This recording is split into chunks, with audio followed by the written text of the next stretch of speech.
ito na guys! Excited na ako ipakita sa inyo. Yan o. Yan.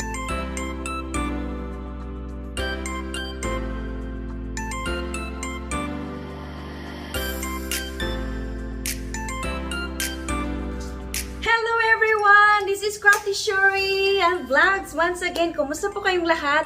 And I hope everyone is safe and healthy. So, pasensya na kung hindi ako madalas mag-vlog and maraming beses ako na hindi na pagpakita ng mukha kasi dahil nga mahirap dito mag-vlog na nagsasalita kasi dahil sa maingay ang surroundings. So, in Bukhayo or Candied Coconut in English. So, meron tayo ditong, ang kakaibahan lang kasi dito, natutunan ko kung paano siya gawin na hindi siya medium young coconut, kung hindi. This is really matured coconut na I never thought that it's possible to make as candied coconut. Kasi sa atin, yung medium young ang ginagawa natin. So, ito, maliliit yung coconut nila, guys. Kita nyo yung palm ko. It's just the size of it's smaller than my palm.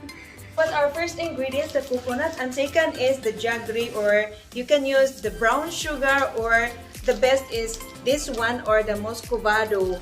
Yes, I have little some cashew nuts just for topping. Samahan niyo akong gumawa ng Bukayo, pero bago pang lahat, bubiakin natin to guys. This is the challenge now. We have to cut this one, break this one.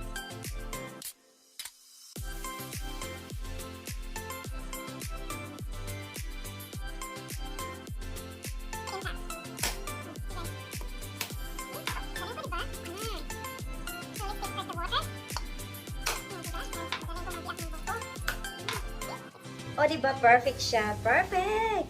O, lumaki kasi ako sa probinsya, guys. Alam nyo, lagi akong nagkukudkod ng niyog dati. Kasi sa mga biko, binignit, or ano pa man, diba?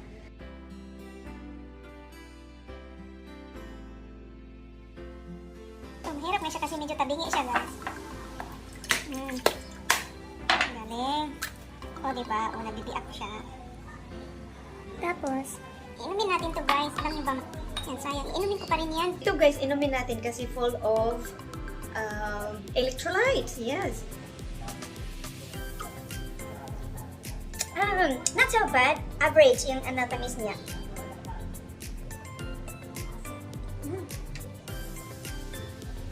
Maganda to sa katawan.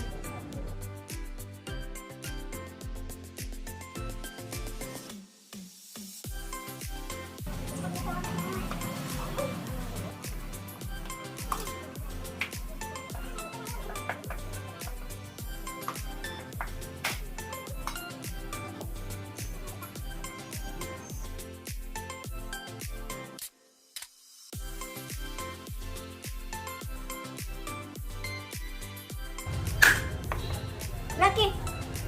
Rocky! Okay, you go.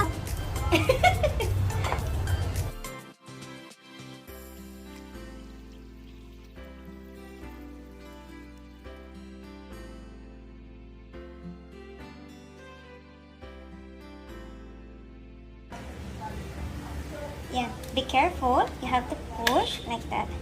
See? Always make your hands away from and have control with your knife. Away from, like how to do it. Just little push, and like twist mo ganyan, ganito. Nakagagatin mo, and little up, like that. See? So ganito. Katulad nito guys, mahirapan na akong siya. So, ang gagawin nyo dito, ikat nyo na lang. Yan, ikat nyo, ikating. Yan, ikating nyo na lang siya. Yan.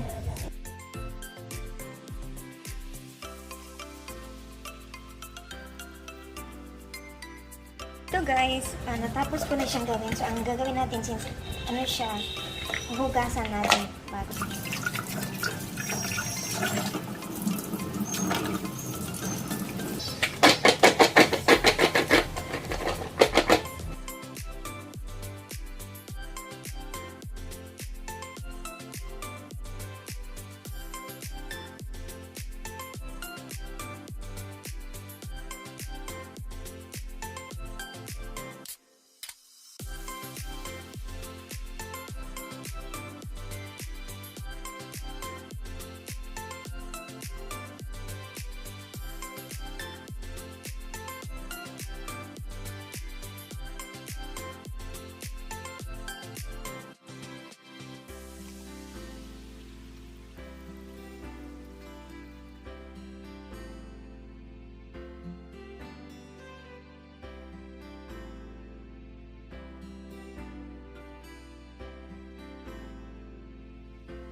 Where is the focus here?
Dipid na siya dito. Dito coconut. So, okay na siya.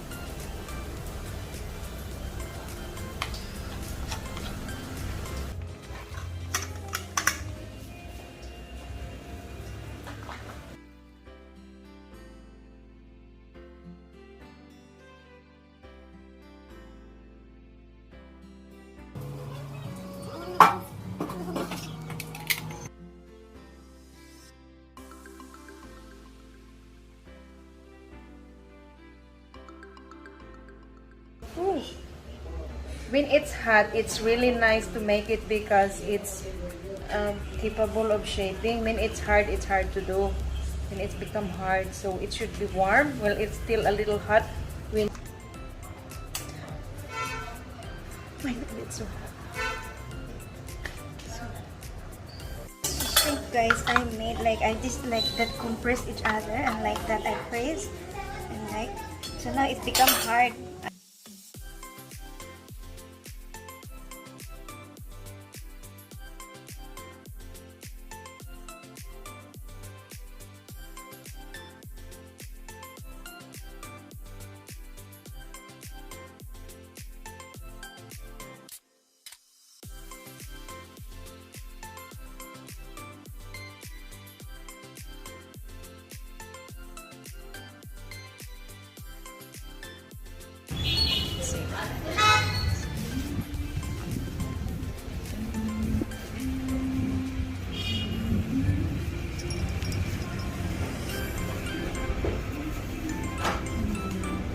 Really good for kids.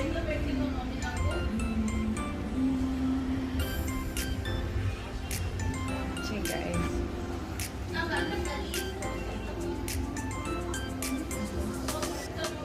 It's really packed with